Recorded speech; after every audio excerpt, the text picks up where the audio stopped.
Hello everyone, আসসালামু আলাইকুম। Welcome to Miran daughter. আশা করি সবাই ভালো আছেন। আলহামদুলিল্লাহ, আমরা আল্লাহর রহমতে খুবই ভালো আছি। আজকে ভিডিও টাইটেলটা দেখেই কিন্তু বুঝতে পারছেন আজকে আমি ভিডিওটি কী নিয়ে সাজিয়েছি। তো এই তো এটা ছিল আমার ননদের বিয়ের শপিং। তো প্রথমেই আমি কিন্তু লাগেজটা ওপেন করে নিলাম। আর এই তো যেখানে প্রথমে যে থ্রি পিসটা দেখাচ্ছি, এটা কিন্তু মেয়ের শাশুড়ি, মানে আমার ননদের শাশুড়ি ঈদের গিফট হিসাবে ঈদের আগে পাঠিয়েছিল। তার সাথে কিছু কসমেটিক্সও দিয়েছিল। তো ওটা আসলে ভিডিও করতে ভুলে গিয়েছিলাম, বলতে ওটা বের করতেই সবাই ভুলে গিয়েছিলাম, পরে আর এই জন্য ভিডিও করিনি। আর এখন যে শপিংগুলো দেখাবো এগুলো হচ্ছে মানে আমার ননদের বাড়ি থেকে, মানে আমার শ্বশুর বাড়ি থেকে করা হয়েছে, মেয়ের বাবার পক্ষ থেকে করা হয়েছে। এই যে প্রথমে যে টাওয়ালটা দেখালাম মেরুন কালারের, তো খুবই সুন্দর একটা টাওয়াল। আর এই তো এই যে ব্লাউজ, এটা শাড়ির সাথে ম্যাচিং করা ছিল একটা ব্লাউজ। আর এই যে একটা হিজাব গোল্ডেন কালারের, হিজাবটার কালারটা কিন্তু খুবই সুন্দর। আসলে পুরো যে শপিংটা দেখাচ্ছি এটা কিন্তু পুরোটাই হচ্ছে মেয়ের বাড়ি থেকে করা হয়েছে। দেখেন যে আমাকে হেল্প করতেছিল আমার ননদ, অকর্মার ডেকি, ওকে বলেছিলাম একটু আমাকে হেল্প করতে, বের করে দেখাতে, হাতে নিতেই দেখেন কেমন ফেলে দিতে নিচ্ছিল। ও কিন্তু এরকম অকর্মা ডেকি, ওকে কাজ করা মানে যে কোনো একটা গন্ডগোল পাকানো। তো ও কিন্তু একদমই কাজে অকর্মার ডেকি। তো ওকে নিয়ে আমরা সবাই হাসাহাসি করি বাড়িতে যে কোনো একটা কাজ দিলে। তো কাজ পারে না তাতে কি, ও কিন্তু ভালো একজন স্টুডেন্ট, খুবই ভালো স্টুডেন্ট। তো ওর কাজের দিকেও কিন্তু খুবই অ্যাক্টিভ। ও কিন্তু একটা জব করে। তো আমি ওর নামটা বলতে চাচ্ছি না, আসলে ওর কাছ থেকে আমি যেহেতু পারমিশনটা নিইনি, এজন্য আমি ওর নামটা বলতে চাচ্ছি না। আর এই তো যে এখন কিন্তু দেখাচ্ছি একটা বেডশিট। তো সব কিন্তু মেরুনে মেয়ের মা একদম ভরিয়ে দিয়েছে। বেডশিটটা কিন্তু সুন্দর ছিল। আর এই তো যে এখানে দুটো শাড়ি ছিল জামদানি, একটা ছিল পিঙ্ক কালার, মেয়েদের কমন পছন্দের colour pink colour, maroon colour, এগুলো কিন্তু সব মেয়েরাই পছন্দ করে, আমার কাছে কিন্তু খুবই ভালো লাগে। আর এই তো যে একটা লাল জামদানি দেখতে পাচ্ছিলেন। যে মার্কেটগুলো এখন দেখানো হচ্ছে এগুলো পুরো শপিংটা কিন্তু আমাদের টাঙ্গাইল শহর থেকে করা হয়েছে। তো আমাদের টাঙ্গাইল থেকে যারা থাকেন বা শপিং করেন তারা কিন্তু জানেন যে টাঙ্গাইলে কিন্তু আসলে অনেক সুন্দর জিনিস পাওয়া যায়, ঢাকার থেকে কোনো অংশ কম না, যেহেতু আমাদের টাঙ্গাইল ঢাকার কাছেই। তো সেক্ষেত্রে আপডেট জিনিসগুলো কিন্তু ঢাকার সাথে সাথে টাঙ্গাইলে চলে যায়। আর এই তো যে এখন যেটা দেখানো হচ্ছে বিয়ের মোস্ট ইম্পর্টেন্ট বেনারসি কাতান। তো কাতানটা বেনারসিটা কিন্তু খুবই সুন্দর ছিল, খুবই কালারটা বলেন পার কাজ সব মিলিয়ে অনেক সুন্দর একটা বেনারসি ছিল। তো যেটা ছাড়া আসলে বিয়ে একটা অসম্পূর্ণ, একটা মেয়ের সারা জীবনের স্বপ্ন যে একটা বেনারসি পরে, লাল টুকটুক একটা বেনারসি পরে শ্বশুর বাড়ি যাব। আর ওই তো যে তারপরে কিন্তু একটা পার্পেল কালারের থ্রি পিস দেখানো হলো। তো এখন যেহেতু আসলে আমরা কিন্তু কেউ ওইভাবে শাড়ি পরতে অভ্যস্ত না, তো শুরুতেই সবাই আসলে থ্রি পিস পরে কমফোর্টেবল ফিল করি। ওই তো চেলিটা দেখানো হলো, তারপরেই তো ওই যে পার্সটা শাড়ির সাথে, তো পার্সটা কিন্তু খুবই সুন্দর ছিল, খুব সুন্দর ছিল। আর এই তো যে এখানে নামাজ পড়ার জন্য, এটা খুব সম্ভবত মেয়ের নানি মেয়েকে গিফট করেছে।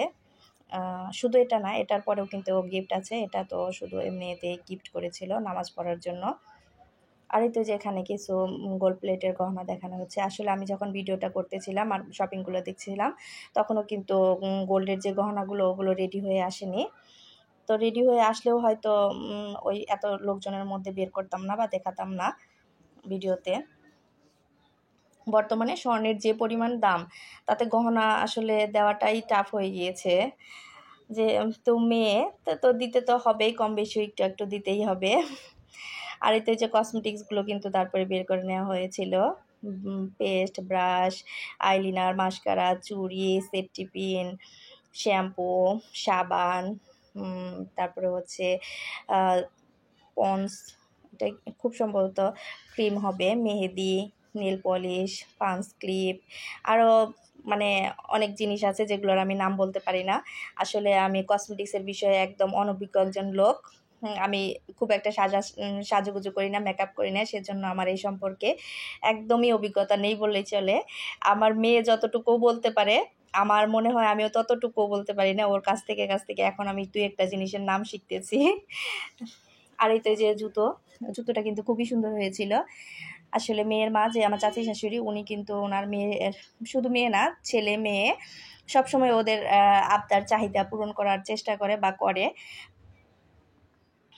আর এই তো যে পাটি, শীতল পাটি, এটা আমাদের এলাকাতে একটা গুরুত্বপূর্ণ ভূমিকা রাখে। শীতল পাটিটা বিয়ের সময় তো মেয়ের বাড়ি থেকে একটা কেনা হয় আর ছেলের বাড়ি থেকে একটা কেনা হয়। বিয়ের দিন ছেলের বাড়ি থেকে একটা নিয়ে এসে সেটা কনের বাড়িতে রেখে দেয়, আর যে কনের বাড়িতে যেটা কেনা হয় সেটা ছেলের বাড়িতে চলে যায়। আসলে যে শপিংগুলো দেখালাম পুরো শপিংটাই কিন্তু মেয়ের বাড়ি থেকে করা হয়েছিল। তো আমাদের এলাকাতে তো কিন্তু এরকম বিয়ের দিন যেদিন বিয়ে হয় ওই দিন যে বরযাত্রী আসে তখন কিন্তু মেয়ের জন্য ছেলের পক্ষ থেকে লাগেজ নিয়ে আসা হয়। এর জন্য আমি কিন্তু ছেলের বাড়ির যে শপিং ওগুলো দেখাতে পারলাম না, সেজন্য দুঃখিত। আর এই তো ওই যে গেট সাজানো হচ্ছিল বিয়ের আগের দিন। তো এখন কিন্তু গ্রাম আর গ্রাম নেই, শহরের মতো সব কিছু আপডেট হয়ে গিয়েছে। আগের দিনে আমরা যখন ছোট ছিলাম তখন দেখতাম যে বিয়ের গেট সাজানো হতো কলা গাছ দিয়ে। তো অনেক আপুরাই মনে হয় জানেন। তো এখন কিন্তু আসলে গ্রাম আর ওইভাবে গ্রাম নেই, কত আপডেট হয়ে গিয়েছে, শহরের মতোই সব কিছু অ্যারেঞ্জমেন্ট হয়ে গিয়েছে। দেখেন কত সুন্দর। তো আমার কিন্তু খুবই ভালো লাগতেছিল। তো রূপা আমার বাবা বলতেছিল দেখো কত সুন্দর, মানে এত আপডেট হয়ে গিয়েছে আসলে ধারণা করতে পারিনি। আসলে অনেক বছর পর এবার বিয়ে খেলাম, তো এর অনেক বছর হয়েছে বিয়ে টিয়ে কোথাও ওইভাবে দাওয়াত পড়েনি বা বিয়ে কারো আত্মীয় স্বজনের মধ্যে বিয়ে হয়নি, এই জন্য ডেকোরেশনটাও আর দেখা হয়নি। আর এতে যে ঘরটা যে দেখানো হচ্ছে এটা কিন্তু কনের ঘর, কনের বাবার ঘর আর কি। স্টেজটা কিন্তু খুবই সুন্দর হয়েছিল। তো আমার বাবা কিন্তু ঘুরে ঘুরে আমাকে ভিডিও করে দিচ্ছিল। আসলে আমি চাচ্ছিলাম না যে ওখানে লোকজন আছে আমি ভিডিওটা করি, তো ওকে ফোনটা দিয়েছিলাম ভিডিওটা করার জন্য। এই তো এই যে খাবারের যে টেবিলগুলা সাজিয়ে নেওয়া হয়েছে সুন্দর করে। এই যে সোফাটা, বরের সোফাটা, ওইদিকে বরের জন্য স্টেজ তৈরি করা হচ্ছে। তো আমার বাবা ঘুরে ঘুরে দেখতেছিল আসলে কোথায় কোনো ত্রুটি আছে কিনা, এগুলো দেখতেছিল আর ভিডিও করতেছিল, একসাথে দুইটা কাজ হয়ে যাচ্ছিল। তো মেয়ের মা যে আমার চাচি শাশুড়ি উনি কিন্তু আমার বাবাকে বলেছিল যে একটু দায়িত্ব নিয়ে সব কিছু দেখতে, ঘুরে ঘুরে কোথায় কি হচ্ছে বা কি করলে সুন্দর হবে। কাকি কিন্তু আমাদেরকে খুব পছন্দ করে এবং কি আমাদের সিদ্ধান্ত কথা খুব গুরুত্ব দেয় আর কি। আমরা ছোট তারপরেও কিন্তু উনি আমাদেরকে খুব সম্মান শ্রদ্ধা করে। তো এটা আসলে আমাদের কাছে একটা অনেক বড় পাওয়া যে আমরা এত ছোট মানুষ তারপরে উনি আমাদেরকে এত গুরুত্ব দেয়।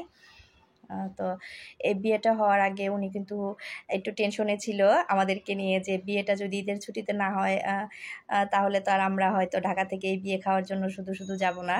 তো আলহামদুলিল্লাহ বিয়েটা ঈদের ছুটিতে পড়েছিল।